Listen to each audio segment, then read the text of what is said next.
Sex determination in honey bee class 12th biology का एक important chapter है principle of inheritance and variation. उसका एक टॉपिक है सेक्स डिटर्मिनेशन। उसका सब टॉपिक अपना डिस्कस करने वाला है sex determination in honey bee.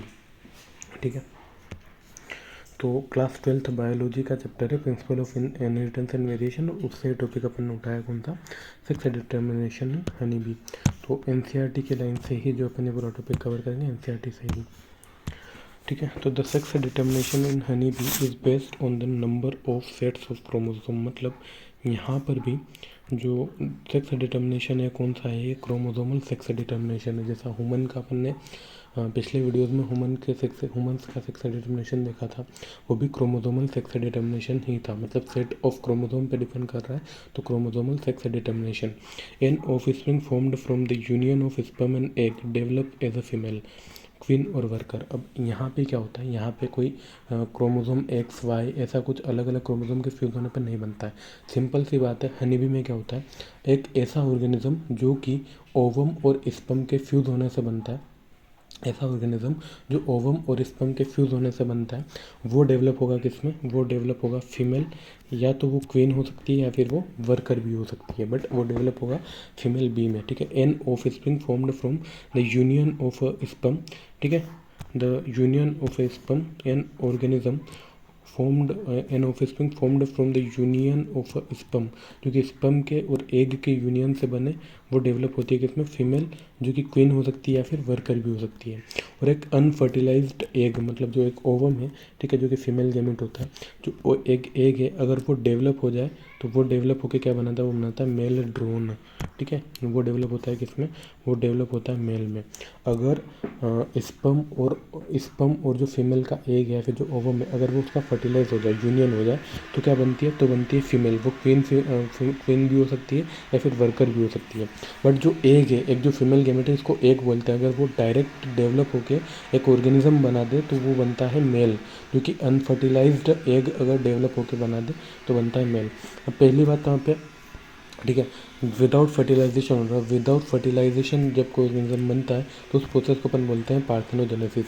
ये अपन ने फ्रूट वगैरह में, प्लांट्स वगैरह में अपन पढ़ते हैं, जहाँ विदाउट फर्टिलाइजेशन अगर कोई फ्रूट डेवलप हो जाए तो उसको बोलते हैं पार्थेनोजेनिक फ्रूट। तो यहाँ पे जो मेल बी जो बन रही है, ठीक है, जो मेल बी बन रहा है वो कैसे बन रहा है, वो पार्थेनोजेनेसिस से ही बन रहा है।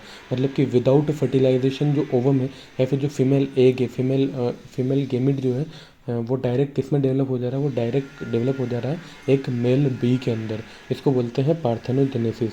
This means that the males have half the number of chromosomes than that of a female. इसका मतलब देखो, फीमेल में क्या होता है कि फीमेल में, ठीक है, this means that the males have half the number of chromosome than that of female.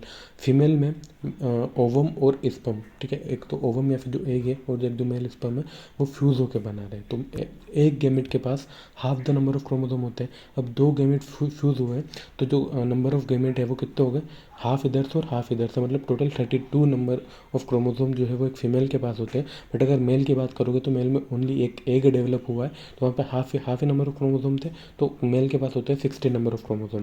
तो the male female are diploid मतलब जिसके पास दो क्रोमोसोम्स के पूरे सेट हो, ठीक है, एक पूरा सेट हो, दो सेट हो क्रोमोसोम्स के, ठीक है, तो दो सेट हो, उसको बोलते हैं डिप्लॉइड ऑर्गेनिज्म। और जहाँ ओनली एक सेट होता है उसको बोलते हैं हैप्लॉइड ऑर्गेनिज्म। तो जो मेल है, ये क्या होते हैं, मेल हैप्लॉइड होते हैं और 16 क्रोमोसोम्स इनके पास होते हैं। बट फीमेल की अगर बात करोगे, फीमेल में क्योंकि, ठीक है, फीमेल में क्या हुआ है कि फीमेल में एक एग या फिर एक फीमेल गेमिट और एक मेल गेमिट फ्यूज़ हुआ है और उसके बाद आपके पास फीमेल बनी है। वो वर्कर भी हो सकती है, फिर क्वीन हो सकती है। अब क्योंकि दो गेमिट फ्यूज़ हुए हैं तो नंबर ऑफ क्रोमोसोम कितने हो जाएंगे, एक गेमिट में हाफ नंबर ऑफ क्रोमोसोम्स होते हैं, तो यहाँ पे नंबर ऑफ क्रोमोसोम टोटल हो जाएंगे। मतलब एक सेट एक गेमिट के अंदर प्रेजेंट होता है, तो यहाँ पे दो सेट होंगे किसके, पूरे के पूरे दो सेट प्रेजेंट होंगे क्रोमोसोम्स के, ठीक है, उसको बोलते हैं डिप्लॉइड ऑर्गेनिज्म या diploid set of chromosome.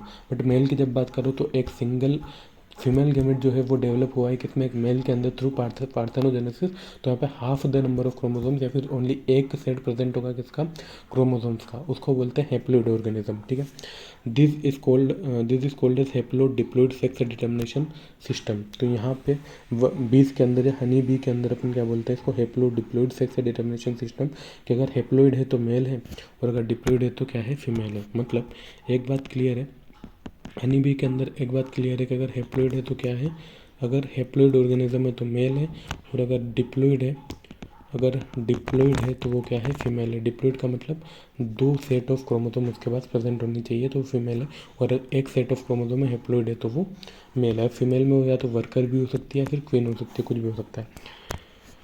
Special characteristic feature such as the male produce sperm by mitosis. ठीक है, मेल जो स्पर्म प्रोड्यूस करते हैं वो कैसे प्रोड्यूस करते हैं, माइटोसिस से। क्यों, क्योंकि मेल के पास कितने नंबर ऑफ क्रोमोसोम है, half the number of chromosome है, पहले से ही 16 है, और गेमिट में कितने चाहिए, गेमिट में भी 16 चाहिए। अब अगर मियोसिस से ये प्रोड्यूस करेंगे गेमिट, तो मियोसिस में क्या होता है, मियोसिस में क्या होता है कि नंबर ऑफ क्रोमोसोम हाफ हो जाते हैं। बट अपन को गेमिट में कितने चाहिए, 16 चाहिए, और मेल के पास है कितने, 16, हाफ तो नहीं करना है ना। तो जो आपका मेल जो है वो स्पर्म बनाता है माइटोसिस से। ठीक है, मेल जो है वो स्पर्म बनाता है माइटोसिस से, क्योंकि नंबर ऑफ क्रोमोसोम अपन को सेम रखना है। बट फीमेल जो है, फीमेल कैसे बनेगी, फीमेल गेमेट बनाती है वो बनाती है मियोसिस से, क्योंकि वहाँ पे नंबर ऑफ क्रोमोसोम फीमेल के पास है कितने, 32, और फीमेल गेमेट में कितने चाहिए, 16, मतलब नंबर ऑफ क्रोमोसोम को हाफ करना है। तो उसके लिए वो जो गेमेट बनता है वो बनता है मियोसिस से। एक इम्पोर्टेंट बात यहाँ पे एनसीईआरटी में लिखी हुई है कि बहुत ज़रूरी चीज़ के, जो मेल है वो do not have father and thus can not have son but have a grandfather and can have a grand सन।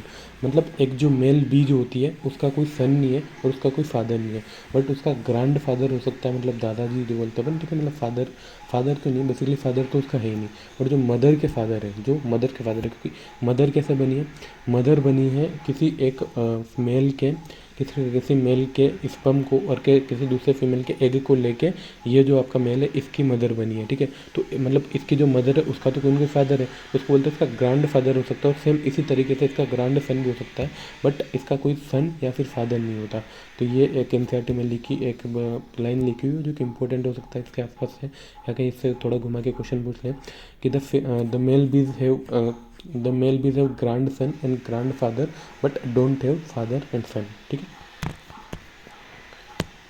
अब एक चीज़ यहाँ पे ध्यान रखनी है कि फीमेल के पास पहली बार 32 क्रोमोसोम होते हैं, और फीमेल जो गैमेट बनाती है किससे बनाती है, मियोसिस से बनाती है। मियोसिस क्या होता है, मियोसिस में नंबर ऑफ क्रोमोसोम जो है हाफ हो जाते हैं। तो यहाँ पे दो आपके पास गैमेट बनते हैं जिसमें 16 क्रोमोसोम होते हैं। और अगर ये डायरेक्ट पार्थेनोजेनेसिस से डेवलप करते हैं, कौन से मेथड से, पार्थेनोजेनेसिस, जो कि अपन ने पीछे ही पढ़ी है। ठीक है, पार्थेनोजेनेसिस जो कि पहले अपन ने फ्रूट्स वगैरह में भी पढ़ा हुआ है।